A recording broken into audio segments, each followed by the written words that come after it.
My sister raised her glass and smiled like she'd just won something. Before we cut the cake, she said loudly, I'd like to introduce the family failure. Laughter rolled across the backyard. My dad chuckled, my stepmom clapped. Even a few cousins smirked into their plastic cups of cheap wine. I stood by the grill, arms crossed, letting the words settle the way they always had. Skyler tightened her grip on the arm of the man beside her. This is my boss, she announced proudly, the reason I'm killing it at Channel 9. Then she nodded toward me.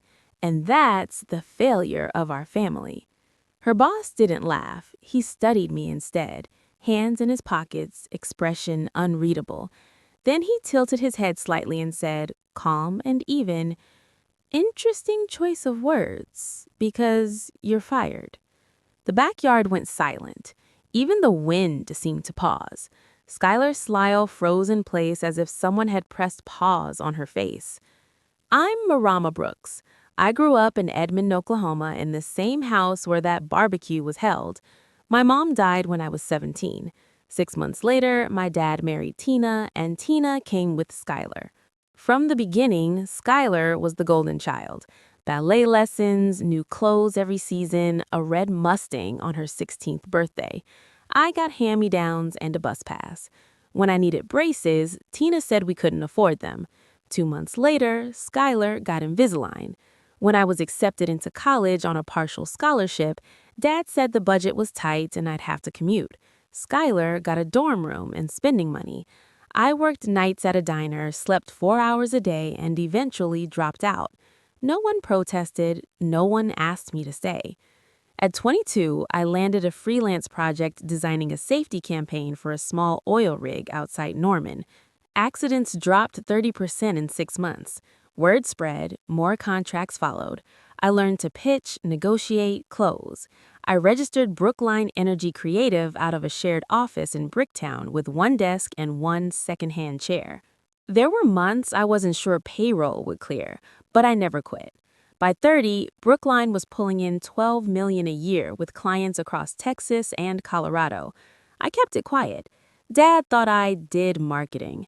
Skylar bragged about her producer job at OKC Channel 9. What she didn't know was that Channel 9 operated under Brookline's regional umbrella. I owned the parent company. The man she called her boss, Beckett Lang, reported directly to me. A week before the barbecue, I was sorting through boxes at the old house when I found a small velvet pouch tucked inside one of my mom's cookbooks. Inside was a USB drive. I plugged it into my laptop on the living room floor. My campaign briefs loaded on the screen. Taglines, mood boards, scripts I'd written years ago. But each file had been aired on Channel 9 under Skylar's name, word for word, image for image. 5 years of my work uploaded through her login, stripped of my credits. My stomach dropped, but I didn't panic. I called my college roommate, Isla, who now worked in digital forensics. She traced the metadata in less than an hour. Timestamps, user IDs, server logs. Every stolen file tied directly to Skylar's account. It wasn't rumor, it wasn't suspicion, it was proof. When Skylar texted inviting me to the barbecue to bring dessert and meet her boss, I knew exactly what I was bringing. The backyard was decorated like a glossy magazine spread, red and gold balloons, folding tables covered in cheap linen, Dad flipping burgers like a proud patriarch. Skylar floated between guests, glowing under attention. She grabbed Beckett's arm and delivered her line about me being the family failure. That's when he fired her. After the silence settled, I set my laptop on the picnic table and hit play. The screen filled with side-by-side comparisons, my original campaigns on the left, her aired segments on the right. Identical fonts, identical phrasing. Upload logs glowing in red under her username. Conversations died mid-sentence, a fork clattered onto a plate. Beckett straightened and addressed the yard. For clarity, I manage the local branch of Brookline Energy Creative. I report to Marama Brooks. My dad frowned. Brookline? I met his eyes. I own it. The color drained from Skylar's face. You're my boss? She whispered. Always have been, I said. Beckett distributed printed copies of the reports. Intellectual property theft, immediate termination. No one laughed this time. The next evening, Dad showed up at my apartment with a thick envelope. He placed it on my coffee table like an offering. Inside was a $250,000 check. Drop the claims. She's family. I looked closer. The check wasn't from his personal account. It was from the charity fund he managed, the same fund that provided scholarships to local students. Before I could respond, the doorbell rang. Tate, my younger stepsister, stood outside, shaking. She came in holding her phone and pulled up bank statements.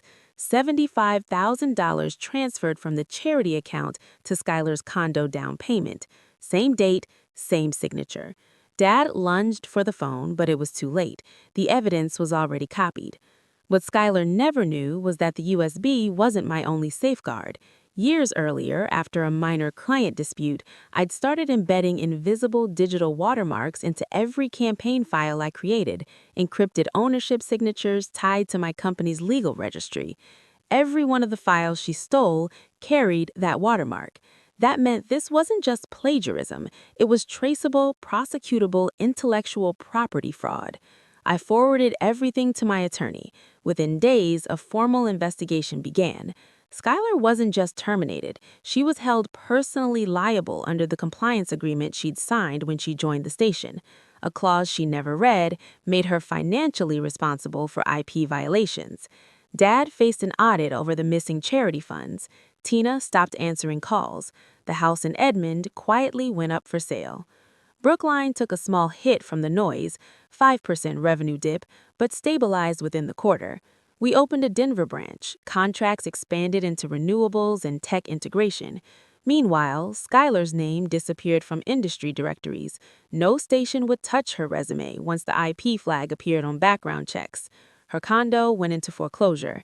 Dad accepted a plea deal for the embezzlement, probation, restitution, community service at the very charity he'd stolen from.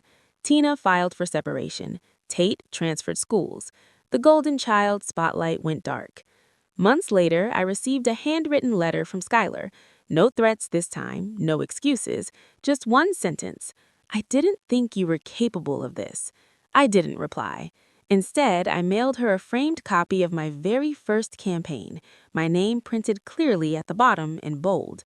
Inside the envelope, I included a short note. "You were right. I'm not the failure." From my Denver office overlooking Union Station, I watched the city lights flicker on one evening and felt something unfamiliar. Not revenge, not anger, just quiet. Cutting ties wasn't about humiliation, it was about protection. Family doesn't excuse theft. Blood doesn't override accountability. And sometimes the person everyone underestimates at the table is the one who owns the entire room.